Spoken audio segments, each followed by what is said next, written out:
Berlin, symbol of the political struggles of the 20th century.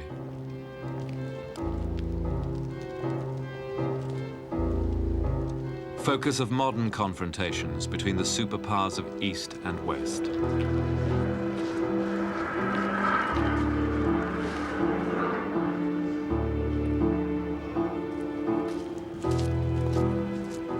To Berlin, the search for the Trojan War now returns, and for the first time it leads to documentary sources for Homer's story.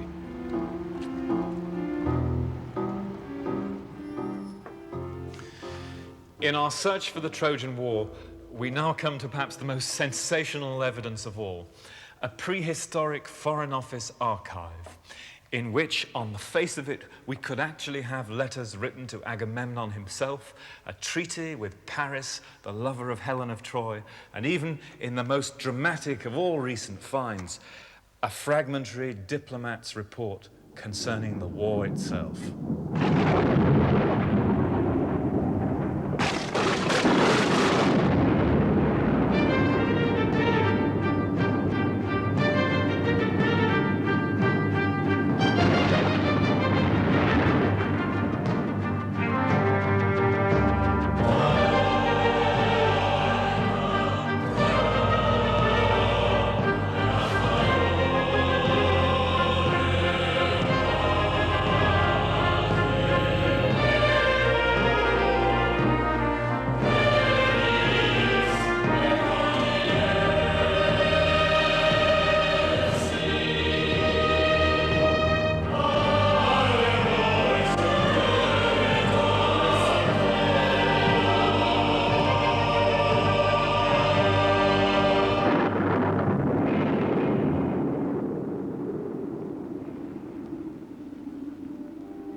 According to Greek legend, as told in Homer's epic poem, the Iliad, Agamemnon, king of Mycenae in Greece, led a great expedition against Troy, a city in Asia Minor.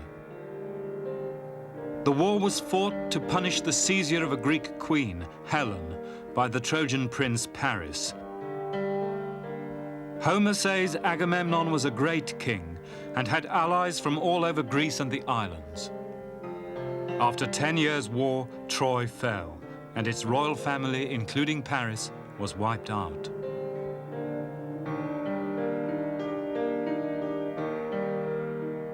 But is it possible that the love affair of Paris and Helen was really, as the ancients thought, a pretext for a struggle between ancient superpowers of East and West? And if it was, why has it apparently left no trace in the historical record?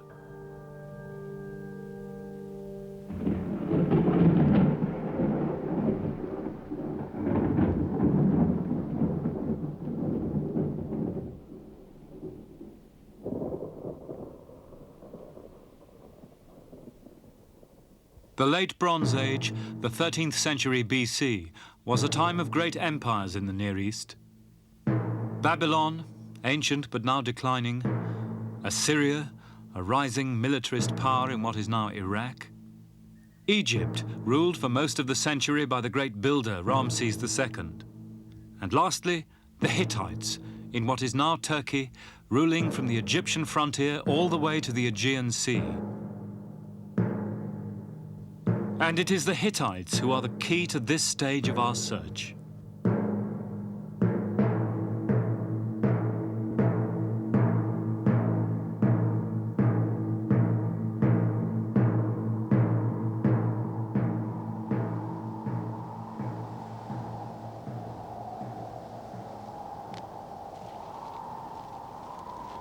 Boğazköy, in the mountains 200 miles east of Ankara, Turkey.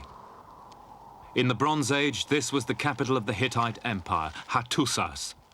In the 13th century BC, when legend says Paris lived in Troy and Agamemnon in Greece, this was one of the great cities of the world.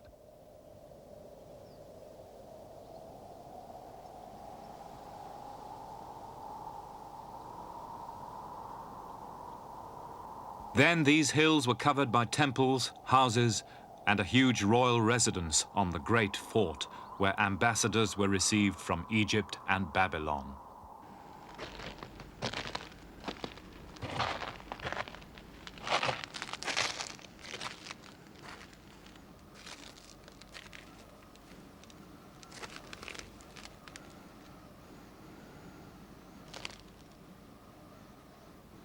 In a secluded rock cleft nearby was the private chapel of the Hittite emperors who lived at the time of the Trojan War.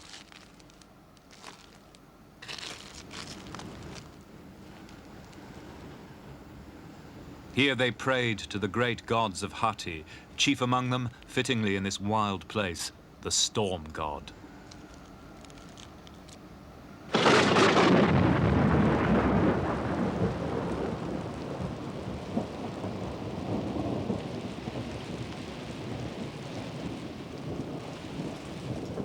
It was at Boğazköy that a discovery was made which has potentially sensational implications for our search. A diplomatic archive written on clay tablets.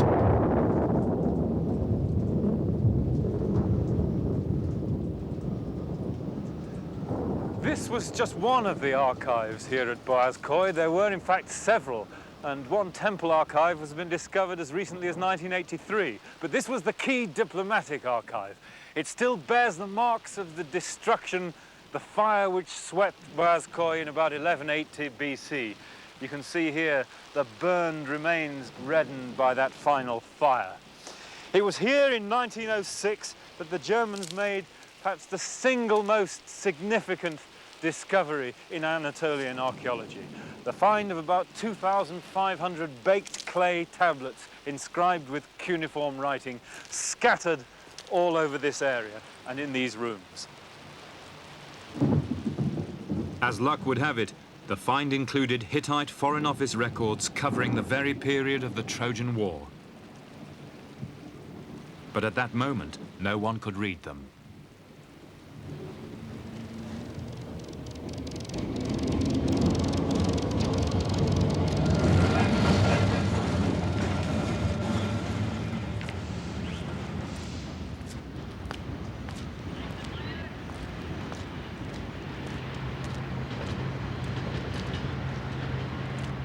After their discovery, the Boğazköy tablets were removed to Berlin, which became the center of research into the Hittites.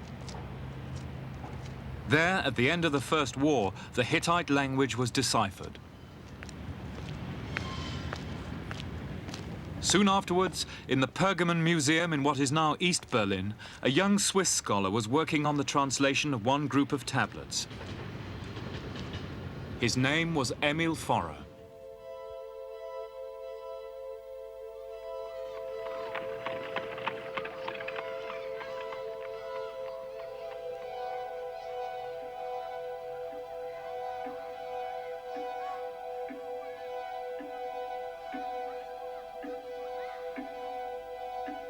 What Forrer saw next, in the little study room of the museum, was one of the most remarkable of all discoveries in the search for Troy. Peering at the cuneiform writing, he started to see strange versions of names he knew all too well from Homer. Here, apparently, were repeated references to the land of the Aegeans, Homer's word for the Greeks. Here was Troy itself, Atreus, the father of Agamemnon.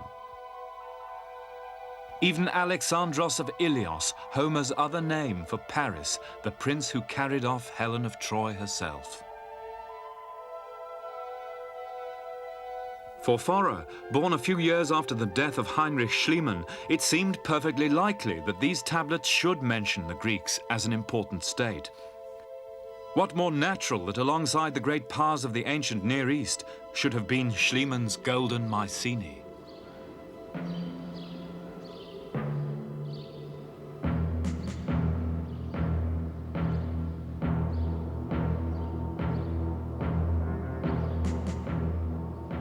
Schliemann, after all, had shown that Mycenae was the richest and most powerful kingdom in Bronze Age Greece, with its immense royal tombs and the coat of arms of the house of Agamemnon above its gate. In a palace here, thought Forrer, had ruled a Greek great king, a fringe member of the select diplomatic club of the ancient Near East. To him, the Hittite emperor wrote as a brother and an equal.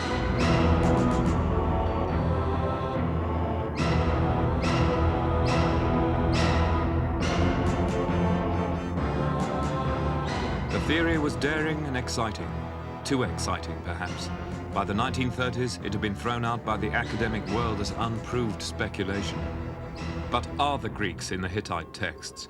In this stage of our search, we shall try to show that they are, and that the legend of the Trojan War could go back to real events towards 1260 BC, recorded by the Hittite Emperor Hattusilish III.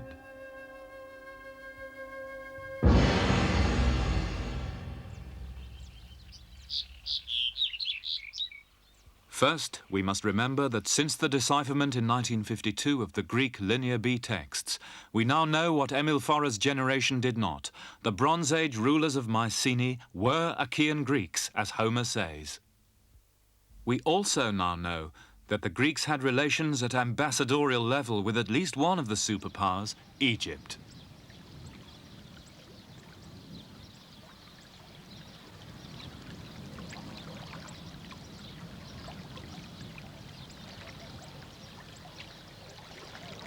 Here at Egyptian Thebes, now Karnak, Cretan and Greek traders had unloaded their wares for 2 centuries. And an inscription found here recently shows that Egyptian foreign relations experts knew about the towns of Greece, especially Mycenae. But can the Egyptians tell us what status the Greek kingdoms had in this world of Near Eastern diplomacy? An expert in Bronze Age international relations at Liverpool University, Dr. Ken Kitchen. Is it possible to guess at what the Egyptian attitude to the Mycenaean Greeks might have been? Just foreigners on the edge of civilization would be their view, quite simply. The outer rim of the world which they knew. There was Egypt in the middle, with the Nubians and the peoples of Punt to the south, the Libyans to the west, the ancient Near East of Canaan and the great powers of Assur and Babylon out to the east and the north, and Hatti on the north, and right out on that northern edge, the Hau Nebu, these little islands of foreigners, what we call the Greeks and others, right on the outer margins.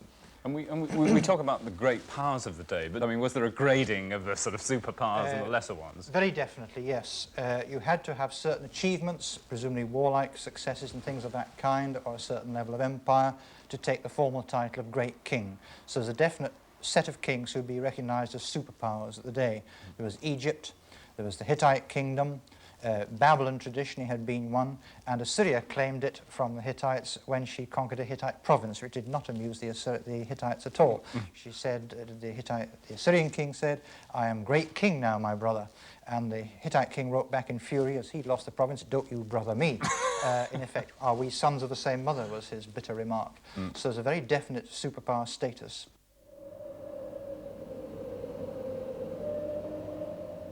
But according to Homer's Iliad, Agamemnon had just such status.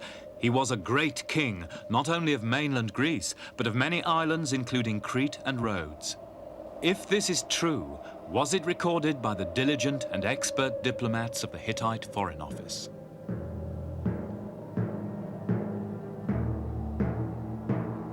Homer insists that the Bronze Age Greeks called themselves Achaeans, Achaewoi. But the Hittites speak of a powerful kingdom to the west called Achaeawa. Are they the Greeks? Where was Achaeawa? There are many theories. Was it perhaps in Thrace, present-day Bulgaria? Could it have been an Anatolian state based at Troy itself? Was it an island kingdom, for example Rhodes, which was colonized by Greeks? Or could it be a mainland Achaean Greek power, perhaps centering on Mycenae itself, as Homer's tale would suggest?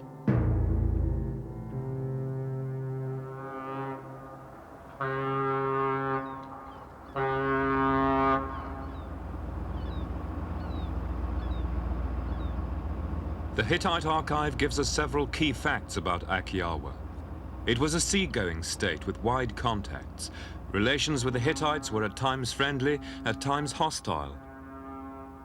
Most important, the Hittite Foreign Office viewed Achaeawa as a top-ranking power around the time of the Trojan War, for they addressed its ruler as a great king.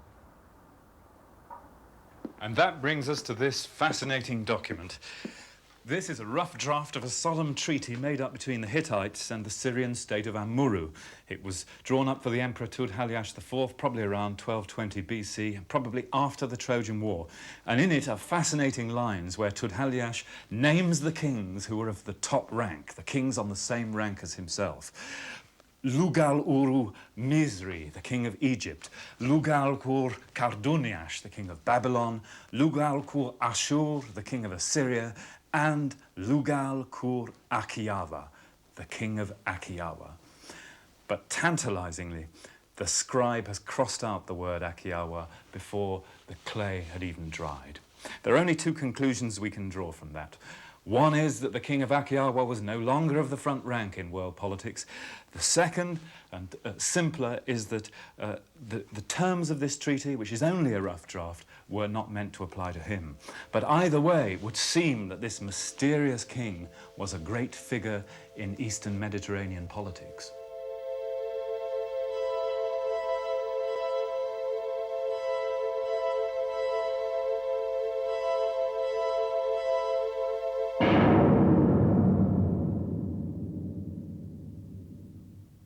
But was he a Greek king? Some scholars totally reject the Mycenaean connection. James Mellott of the University of London. Because there's no evidence what they called themselves at all. We do not know. I think in this case, before we jump... We do know they were Greek, though, now, we know that they were Greek because the texts are in Greek. Well, if I was going to argue for the Greeks being the kingdom of Akiawa, I would say, well, here we have clearly a major kingdom to the west of the Hittite sphere of influence, a kingdom which interferes militarily and diplomatically with the Hittites on their western fringe. It's a kingdom that sends ships trading with Syria, a kingdom which even has exchanges of royal family occasionally, so they've got friendly relations. Now, all that seems to me to fit the Greeks very well. It's quite a plausible model. Why don't you think that it's plausible? Plausible is the word you stress. I think what is becoming rather an irony is that whereas Mycenaean archaeologists have now almost reached the point where they say that there was no such thing as a great Mycenaean state, with a lot of small ones all fighting each other, on the basis of literally one reference in Hattusili's letter to the king of Akiawa, where he calls him my brother and therefore he's a great king. We've got a bit of a contradiction here. All right, you can no doubt, link this to Agamemnon, etc., but I don't think anybody in recent years has tried to... You could easily argue it on the basis of the archaeology, though, couldn't you? Looking at Pylos, Mycenae, Knossos, there's a good argument for the same culture down to the minutest details of the Linear B form, isn't there? Indeed, but hardly a united kingdom. A whole series of kingdoms, quite clearly. Mm. And that is not the sort of thing, one might expect from the Mycenaean side. Mm-hmm. No overlord of the whole lot. Not even in Homer's Iliad. Agamemnon played very much second fiddle to Achilles.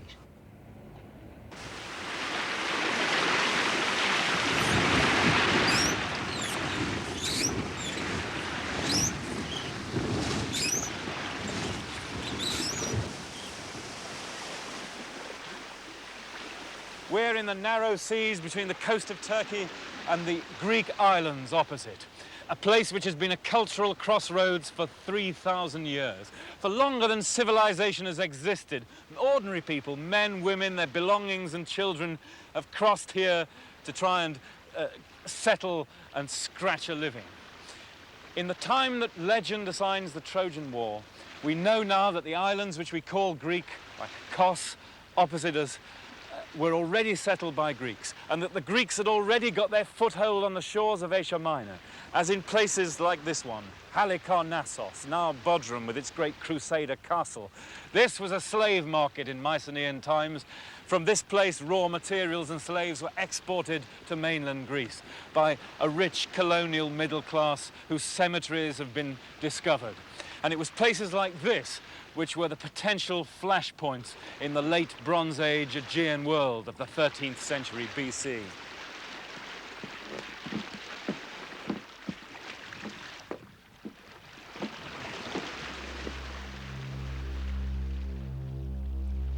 Recently, archaeology has given fresh clues confirming the Greek presence on the fringe of the Hittite world. Their pottery has been found in 30 places. In Greek Linear B tablets, 6 place names have so far been identified where the Greeks took Asian slave women. Most important, 3 places in southwest Turkey have now revealed evidence of Greeks actually living in Asia Minor. Chief among them was Miletus.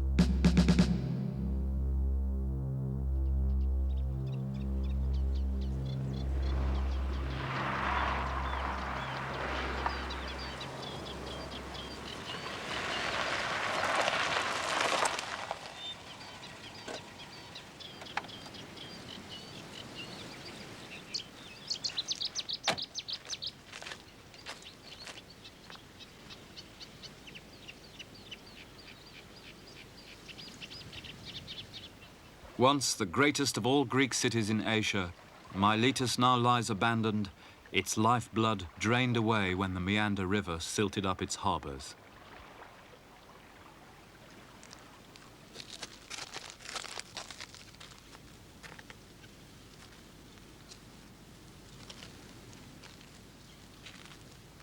In the late Bronze Age, around 1300 BC, Miletus stood on a sea-girt promontory. It was fortified with a circuit wall enclosing an area larger than Mycenae. Almost all the evidence is now obliterated, but a palatial building stood on a low hill inside the town.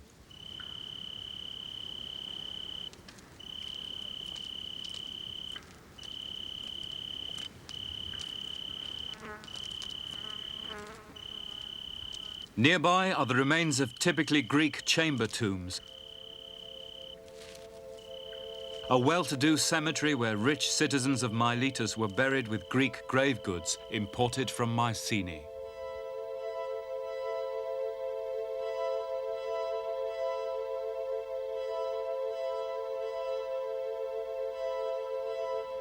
The question arises, exactly what kind of place was Miletus in the late Bronze Age?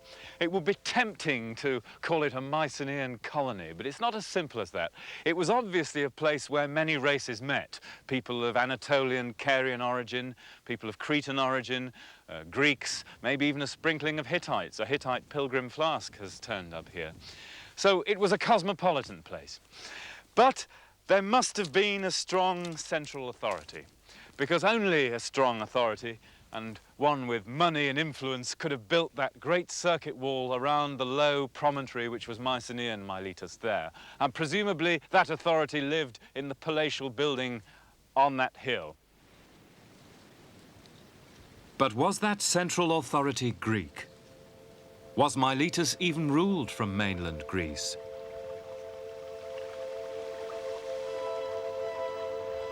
Its name seems to appear in Greek Linear B tablets as a place from which the mainland Greek rulers imported Asian slave women. The Greeks called it Milatos, earlier perhaps Milwatos. But according to the Hittite Foreign Office, there was a city on the western coast of Asia Minor, controlled by the foreign power of Aegean, a city they called Milawanda, later Milawata. And the Hittites and Aegean had a major diplomatic crisis over this place. Are Miletus and Milawanda the same?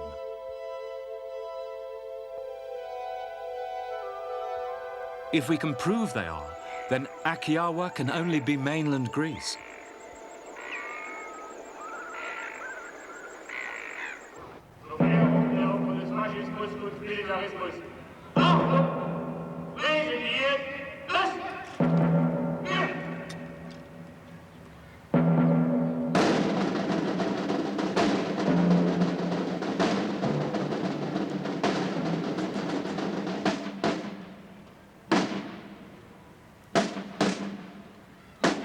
And in the surviving tablets in East Berlin, we begin to glimpse a story with a modern ring.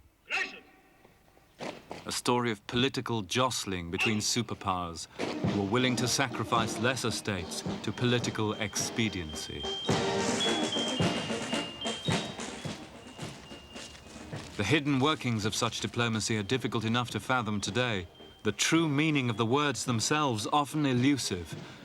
But the Hittite tablet describing the Milawanda affair needs to be listened to carefully, complicated though its story is, for it is the turning point in our search. This letter contains our crucial evidence for this stage of the search. It's the office copy of a letter written by the Hittite Emperor Hattusili III to an unnamed king of Achaeawa, we think of Greece, around the year 1250 BC, about the time of the Trojan War. It's known as the Tawakalawash letter, but in fact its subject is a villain called Piamaradush. And I'm afraid we'll have to put up with a few unpronounceable names at this point in our story. But it's worth remembering that in Hittite eyes, Piamaradush is quite simply the baddie. Evidently, he was a powerful, dispossessed royal adventurer operating somewhere off the coasts of Western Anatolia, in collusion with Achaeawa, we think the Greeks, and in collusion with none other than the brother of the king of the Greeks himself, whom the Hittites called Tawakalawash. Piamaradush had evidently once been a Hittite subject, but now he's terrorizing their local allies in the west and breaking up the network of alliances built up by Hittite diplomacy, by the men of Hattusili's foreign office. The center of the trouble is a city that the Hittites called Milawanda or Milawata, somewhere on the western coast, and it was controlled by Achaeawa, the Greeks. Eventually, Hattusili has to journey all the way across from Boğazköy to sort these events out himself. And this is the letter that he wrote to the Greek king explaining his actions. In it, he gives the names of a number of places that he traveled through on his way to the west. And these are they. Most of them cannot be identified. The only safe one is the first, the Hittite capital Hattushash, the starting point. But if we could only pin the others down on the ground, we'd have a marvellous chance of showing that the Greeks really are in this archive, and that would have incalculable effects for our search for the Trojan War. So finding Milawanda is the next stage of the search.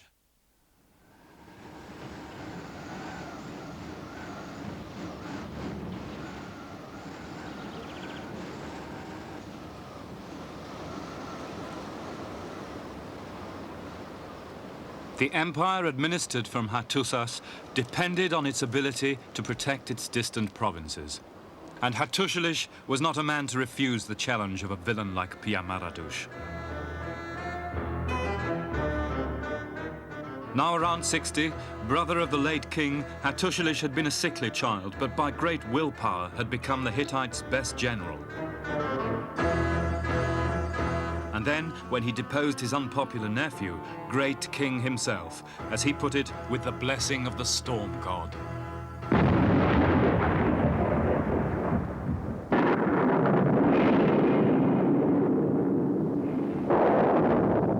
Now in still powerful middle age, politician and generalissimo, Hattusili was a shrewd if tetchy diplomat and a dangerous enemy. And with the outer provinces of his empire threatened, he had to act. One spring day, in around 1250 BC, he set out for the west.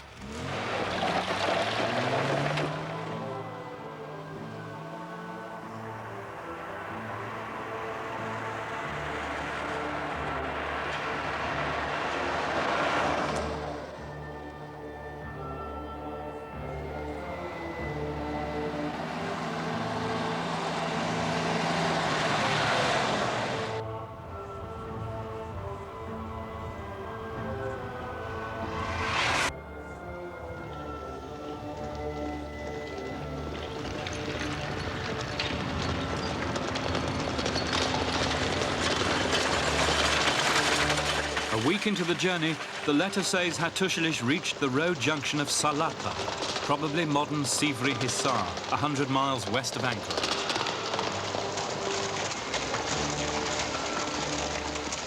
Here he was met by his son, who brought bad news. A conciliatory offer to Piamaradush had been curtly snubbed.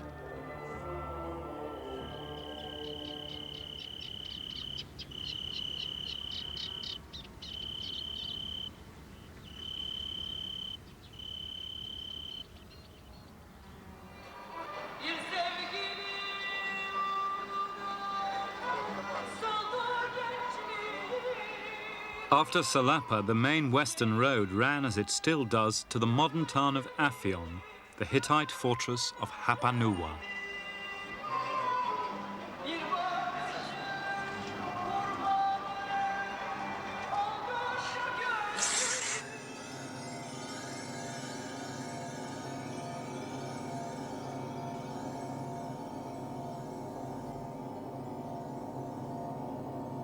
Administrative centre of the Roman and Ottoman empires, Aphion still has great blocks of prehistoric defences under the medieval castle on its fairy tale crag.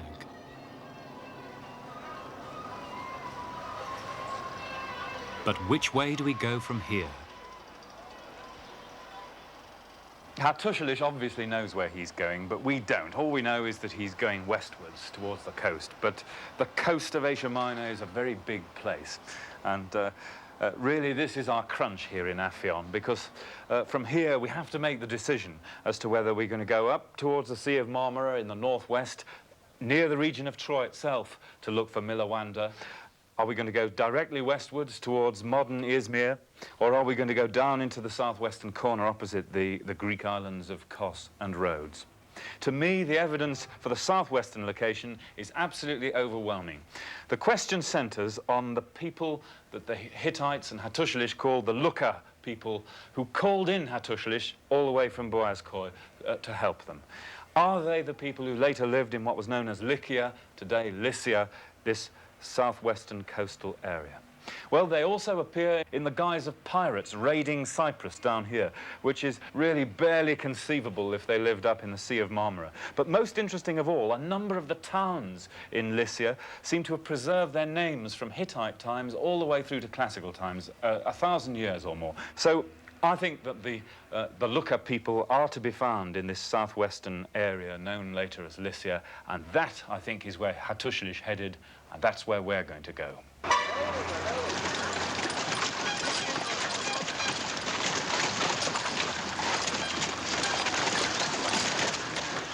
Easy to imagine the bustle as Hattusilish gave the order to depart.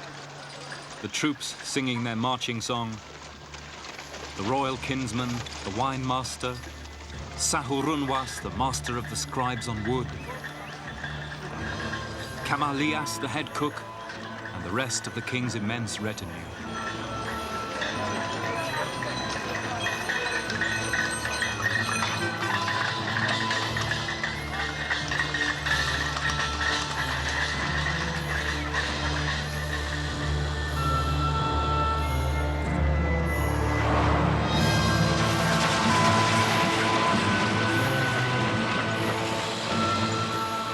Drive the modern route to the Aegean from Aphion, and you're on the line of the Roman and Persian roads, and probably the Hittite before them.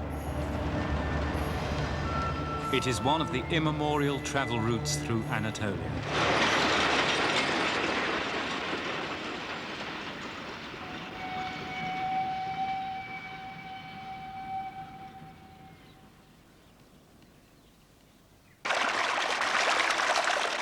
400 miles into the journey, the arid landscape of the central Anatolian plateau gives way to the fertile valley of the Meander, the greatest of the rivers of Asia Minor. The place is now called Pamukkale.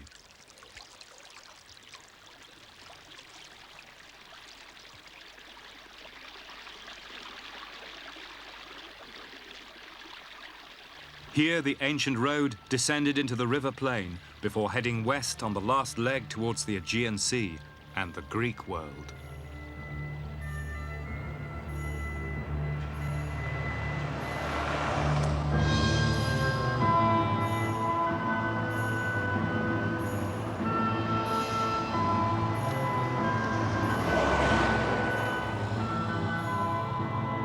Pressing on to the sea, which way did Hattusilish go now? There are two choices today: the modern main road straight west to the coast, the ancient road which turns abruptly southwards away from the sea. Take the southern route and you soon reach a fertile plain and the ruins of a city called Alabanda. The name matches the first place Hattusilish came to in the Luka lands, Valivanda.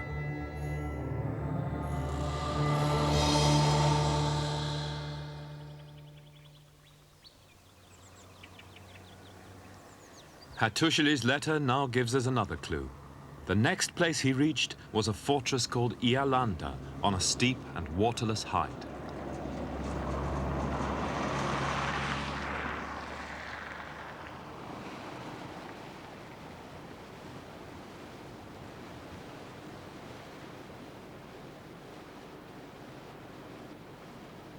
If we're on the right track, then Ialanda lay somewhere in these hills, and Hattusili soon found out that it was dangerous country.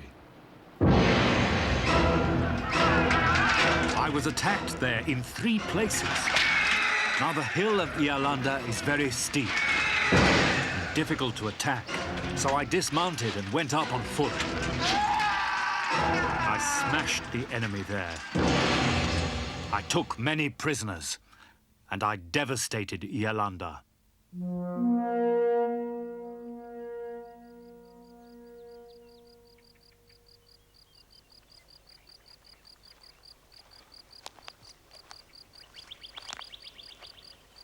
To find the site of Hattusili's victory, you have to leave the car just as the emperor left his chariot and climb to the summit on foot. Here, high above the ancient route to the Aegean, is a forbidding hill, precipitous and waterless. The classical builders had to construct an aqueduct to supply it.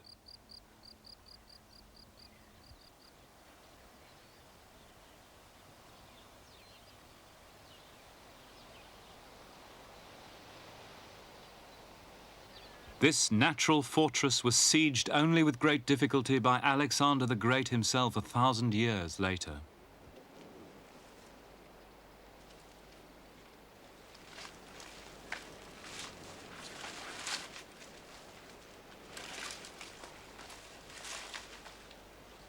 Under its tremendous classical ruins lie earlier defenses. It is called Alinda. Again, the Hittite name survived until later times. So we are on Hattusili's track, and somewhere not far ahead lie the villainous Pia-Maradush and his shadowy foreign master, the king of Akiawa.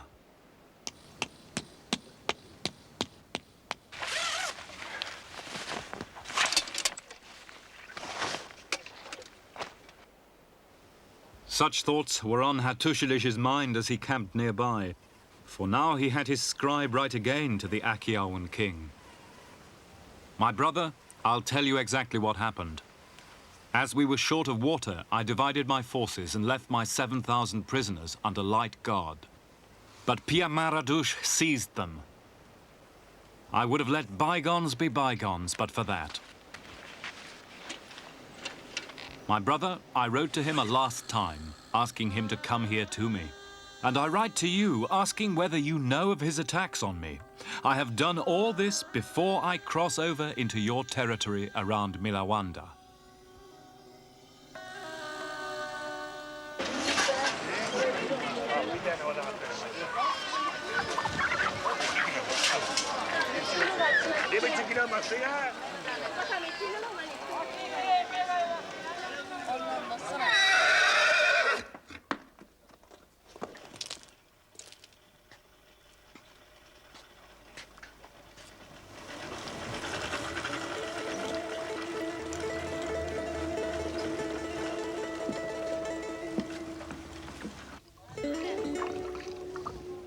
Camped nearby, Hattusili waited for a reply from Akiawa. Time was running out. The empire needed him elsewhere. But when my brother's envoy arrived at my quarters, he brought me no friendly greeting from you and no customary gift. But he did say that you had instructed your governor in Milawanda to hand over Pia-Maradush to me.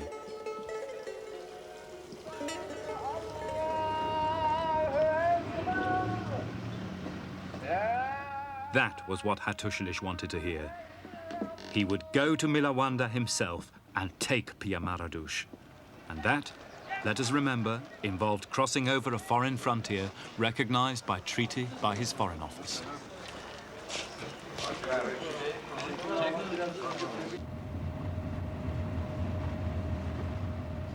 There is only one way Hattusilish can have gone now, northwest towards the sea. The ancient road ran along what is now a great salt lake, Bafagöl.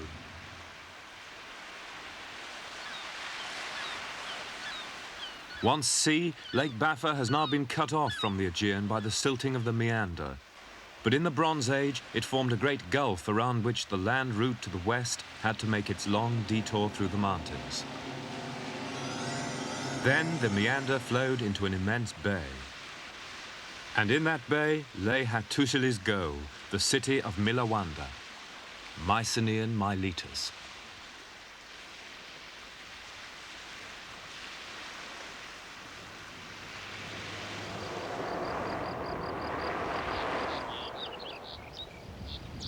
Now lying low, baking in the silt plain of the meander, then washed by the sea with a magnificent backdrop of the Greek islands behind.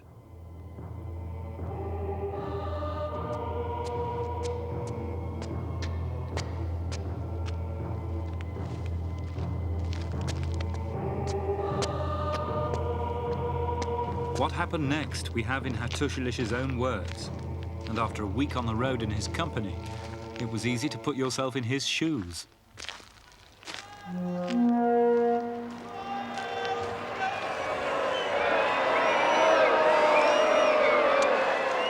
I entered your city, Milawanda, because I have a few things to say to Pia Maradush that I think it would be good the rest of your citizens here listen to. But my visit here has not gone very well. I asked to see your brother, Tawa Kalawash, and I'm told he's away. I asked to see Pia Maradush, and I'm told he's taken a ship and gone overseas. Meanwhile, while all this is going on, I receive a letter from you, a letter that can only be described as insolent, adopting a tone barely tolerable between equals, forbidding me to remove Pia Maradush from Milawanda. You write to me, my brother, as a great king, as my equal. But in your letter, I do not hear the language of an equal. I'm directed... Yes, if I can just say something here, this is very interesting.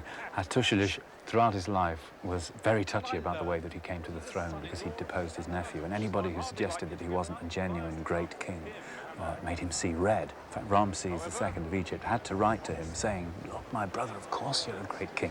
You've done wonderful things in Hittite land, and don't worry about it. Are you aware, or is it even with your blessing, that Pia Maradush is going around boasting that he intends to leave his wife, children, and incidentally my 7,000 prisoners under your protection while he continues his piratical raids against my territory? Look, we're friends, you and I. There's been no disagreement between us since the affair over Wilusa, when I'm sure I was able to persuade you that it was no cause for war between us. As for my armed occupation of your town, Milawanda, look upon it as a friendly visit. I'm sorry if I appeared impolite or aggressive. It's true I was a little hot-headed in the past. From now on, let's live together in perfect friendship. Thank you.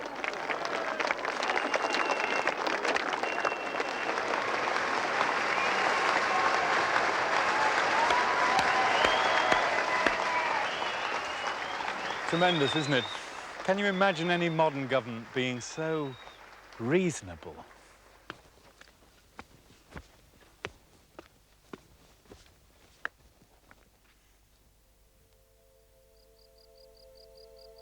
Reasonable, perhaps, but Hattusilish had little choice.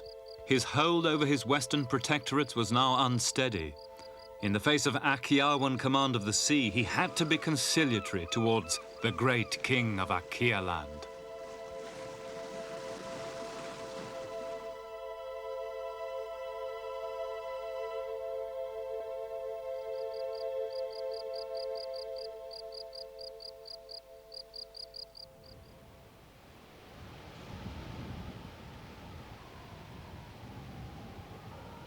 For if we have read the Hittite archive right, it was the mainland Greeks who held Miletus, and in the eyes of the Hittite Foreign Office, there was a great king of Greece, just as Homer's tale has it.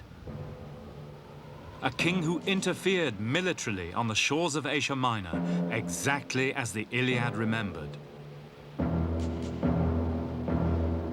And where is more likely for the seat of that power in the 13th century BC than Homer's golden Mycenae?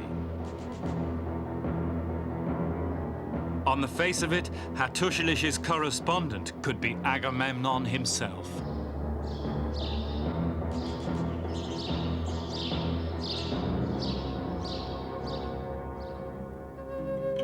So there is a new question to ask of the Hittite Foreign Office. Do they have records of Troy?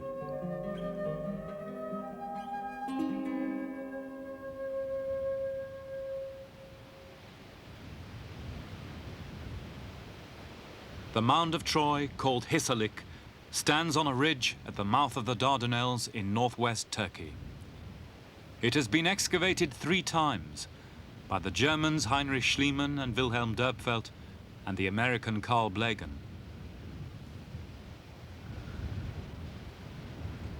It was Dörpfeld who found the great royal citadel now called Troy 6.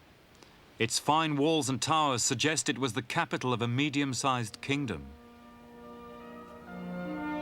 Though an Anatolian city, presumably Anatolian in speech, it had long-time trading relations across the Aegean with Agamemnon's Mycenae.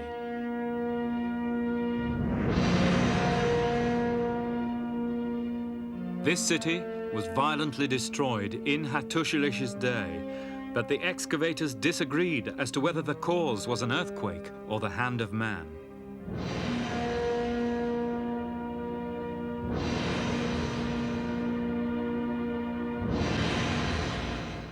Blegen thought Homer's Troy was the successor to Troy 6, which he called Troy 7a, a city of shanties which fell a few decades later.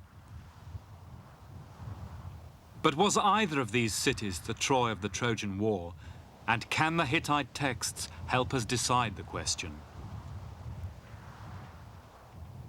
In the Iliad, Homer calls the city by 2 names, Troia and more often Ilios, originally pronounced Wilios.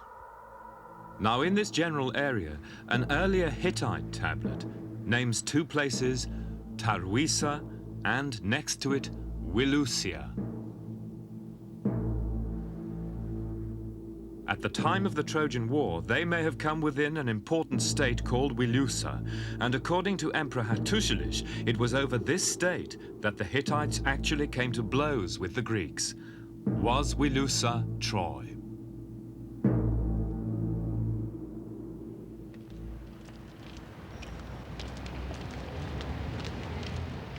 In the British Museum, another fragment of a Hittite tablet from Boğazköy gives further clues about the historical kingdom in western Anatolia, which may lie behind the city in the Iliad.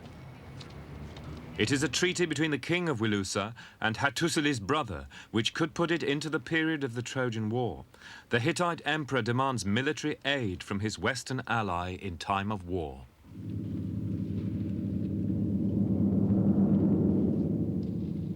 If I, the son, am called out on campaign, says the Hittite king, these campaigns are obligatory from Hattusas. If the king of Egypt or Assyria marches against me and I write to you for chariots and infantry, you must come and help.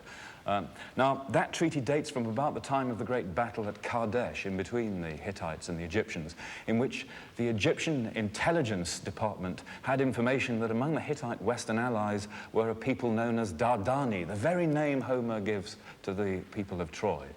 It really is a coincidence that can't be avoided. And in that case, the next coincidence is really quite extraordinary, because on this treaty, the name of the prince of Wilusa is Alexandros, strikingly recalling Homer's name for the prince of Wilios, Alexandros, Paris, the lover of Helen of Troy himself.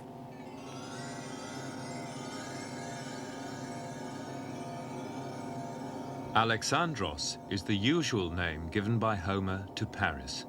and a tradition survived in the ancient world in Anatolia that the Hittite ally was indeed Helen's lover. If he was, then, ironically enough, he would have been well into his 50s, not the young Adonis of Greek tradition, the girl-crazy playboy described by Homer. Instead, a grizzled veteran of 30 years of battles from Syria to the Aegean. At that point, he vanishes, and his city is plunged into disaster. What happened? Is there, after all, a grain of historical truth behind the tale of the most famous seduction in history?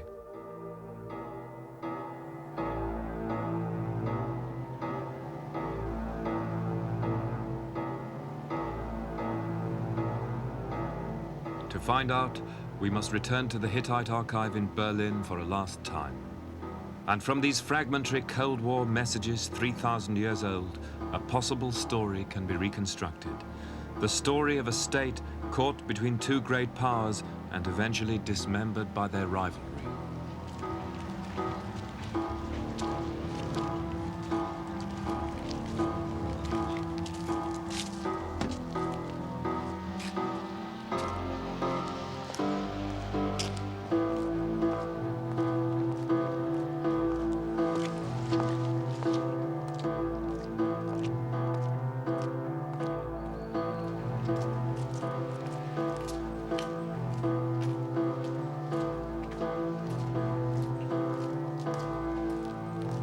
Putting together several tablet fragments, the story could be this.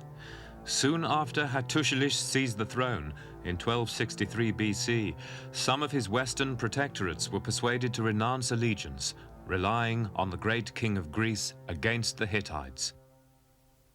But Wilusa, which could be Troy, was loyal to the Hittites. It was attacked. Its royal family were killed or exiled. The final clue is the most interesting of all, and it's only been discovered in 1982, when a hitherto unassigned fragment lying in the collection here in Berlin was seen to make a perfect join with a well-known letter of Hattusilish's son, Tudhaliash IV. That would make it about 1220, 1230 BC, probably not long after the Trojan War. By then, we learn from the letter, Alexandrush of Wilusa is dead. The Hittites have put a puppet king in his place, a man called Walmu, and he in his turn has been deposed. Tudhaliash takes up the story. Unfortunately, it's full of blanks. And further troops, he says, blank. And somebody went, and he blank by night down, blank. And the land was not blank. And when its lord, blank, heard the news, blank, he fled. And they put another lord over themselves, whom I did not recognize, the wicked one. But the letters of credential, the documents which I made for Walmu, they kept. It was in my father's day that these troubles began. Then war was declared, and the enemy relied on the king of Greece. The land of Wilusa was attacked, and Hittite troops were brought west. And as they relied on the king of Greece, the great king of Hatti advanced, and he subdued them, and brought great booty back to Hattusas. Is the true fall of Troy, then, to be found in the Hittite archive?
Taking the Hittite view, the disturbances out here in Western Anatolia must have seemed uncannily like what we today call the domino theory in Central America or Eastern Europe.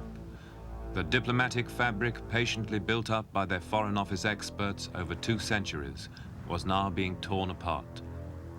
They could no longer guarantee the sovereignty of their most far-flung protectorate. As for Troy, if it was Wilusa, it had been loyal to the Hittites for 400 years. And if our Hittite version of the Trojan War is even something like the truth, it is not hard to imagine how they felt. This marvelous city of Troy 6 maintained its cultural separateness for 500 years, and probably its political separateness too. They must have been very astute kings, the men who built these wonderful walls. But they looked westwards.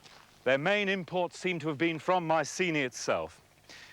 The Greeks, on the other side, looked this way. They, as we've seen, were trying to catch a foothold on the coast of Anatolia, looking for metals, raw materials, slaves, perhaps even to carve out petty kingdoms. And that, I'm sure, was why the Hittites came in, over to this side. The Hittites were quite prepared to acknowledge that the area of Miletus, Milawanda, might be in the Greek area of influence. But this part of the world, with the related kingdoms of Wilusa and Arzawa, was certainly, let there be no doubt about it, in the Hittite diplomatic sphere. And they came in for security reasons, a good reason for intervention that we understand well today. And so the crisis that had been brewing between those 2 superpowers came to a head. And I think we can imagine worried ambassadors scurrying through this gate to report to their king. And in the course of a campaign in which perhaps many cities were sacked, this citadel fell. But whether it was Troy 6, with its beautiful walls and its fine houses, or Troy 7A, with its shanties and its soup kitchen, I'm no longer sure. I'm not certain anymore about the earthquake that Carl Blegen thought leveled Troy 6, or the date for that matter. In fact, the questions still stand. Who sacked Troy? The retreating Greeks, the Hittites, or someone else? And which Troy?